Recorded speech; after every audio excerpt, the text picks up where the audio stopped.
Congress party की भारत जोड़ो न्याय यात्रा आज शनिवार 16 मार्च को महाराष्ट्र की राजधानी मुंबई में समाप्त हो जाएगी। इसके अगले दिन यानी रविवार 17 मार्च को विपक्षी दलों का इंडिया गठबंधन मुंबई में रैली करने वाला है। इसमें इंडिया गठबंधन के तमाम नेता शामिल होने वाले हैं। भारत जोड़ो न्याय यात्रा अपने तय समय से 4 दिन पहले ही समाप्त हो रही है। माना जा रहा है कि इसके पीछे लोकसभा चुनाव की तैयारी हो सकती है। चुनाव को देखते हुए ही गठबंधन की रैली का भी आयोजन किया जा रहा है। पहले यात्रा का शेड्यूल 20 मार्च तक था। दरअसल भारत जोड़ो न्याय यात्रा की शुरुआत 14 जनवरी 2024 को पूर्वोत्तर राज्य मणिपुर से हुई थी। हालांकि अब ये यात्रा 4 दिन पहले 16 मार्च को समाप्त हो रही है। इस तरह कांग्रेस की ये यात्रा 62 दिनों तक चली। कांग्रेस नेता राहुल गांधी भारत जोड़ो न्याय यात्रा का नेतृत्व कर रहे हैं और उनके साथ कांग्रेस महासचिव जयराम रमेश भी इस यात्रा में चलते नजर आए। इसके अलावा पार्टी के कई दिग्गज नेता इसका हिस्सा बने। कांग्रेस की भारत जोड़ो न्याय यात्रा की शुरुआत मणिपुर से हुई, जिसके बाद यात्रा पूर्वोत्तर के अन्य राज्यों नागालैंड, अरुणाचल, असम से होते हुए पश्चिम बंगाल पहुंची। पूर्वोत्तर में न्याय यात्रा के दौरान कांग्रेस ने मणिपुर में हिंसा का मुद्दा उठाया। इसके बाद जब यात्रा असम में पहुंची तो उस वक्त पुलिस और कांग्रेस कार्यकर्ताओं के बीच टकराव भी देखने को मिला। किसी तरह से जब यात्रा असम से होते हुए पश्चिम बंगाल पहुंची तो यहां मुख्यमंत्री ममता बनर्जी इसमें शामिल नहीं हुई। उनका कहना था कि उन्हें यात्रा में शामिल होने के लिए निमंत्रण ही नहीं मिला। न्याय यात्रा बिहार भी गई, लेकिन तभी बिहार में महागठबंधन की सरकार गिर गई।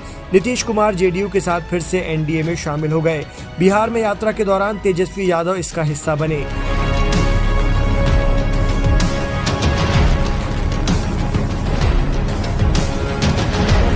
ये यात्रा झारखंड और ओडिशा से भी गुजरी। छत्तीसगढ़ में भी यात्रा का कुछ हिस्सा रहा। फिर पूर्वी यूपी से होते हुए न्याय यात्रा उत्तर प्रदेश में दाखिल हुई। यहाँ पर समाजवादी पार्टी के मुखिया अखिलेश यादव इस यात्रा का हिस्सा बने। मध्य प्रदेश में भी यात्रा पहुंची, जहां दिग्विजय सिंह, कमलनाथ और जीतू पटवारी यात्रा में शामिल हुए। इस यात्रा में ज्यादातर सफर बस के जरिए ही तय किया गया, लेकिन ज्यादातर मौकों पर राहुल गांधी पैदल चलते नजर आए। इस दौरान वो हर वर्ग और उम्र के लोगों से मिलते रहे, उनसे बातें की, उनकी बातें भी गौर से सुनी। राहुल गांधी अपनी यात्रा के दौरान जातीय जनगणना के मुद्दे पर जोर देते रहे और ये भी समझाया कि यात्रा में न्याय शब्द जोड़ा ही इसलिए गया है कि ओबीसी और कमजोर तबके को मुख्य धारा में लाया जा सके।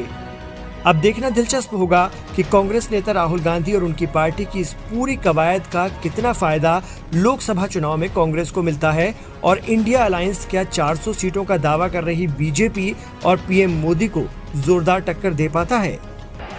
आपकी आबादी 73% है, मगर हिंदुस्तान के सबसे बड़े कंपनियों में 200 कंपनियों में मैंने आंकड़ा निकाला, एक मालिक ओबीसी, दलित, आदिवासी नहीं है, एक नहीं है।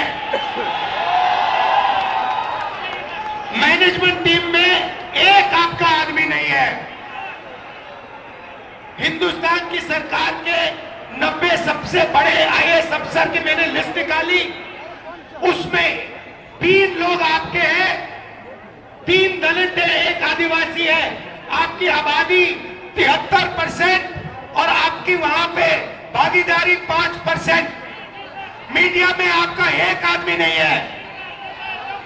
कचहरियों में, कोर्ट्स में 650 में से आपके 100 हैं। तो आप लोग इस देश को चलाते हो, आप अपना खून पसीना देते हो।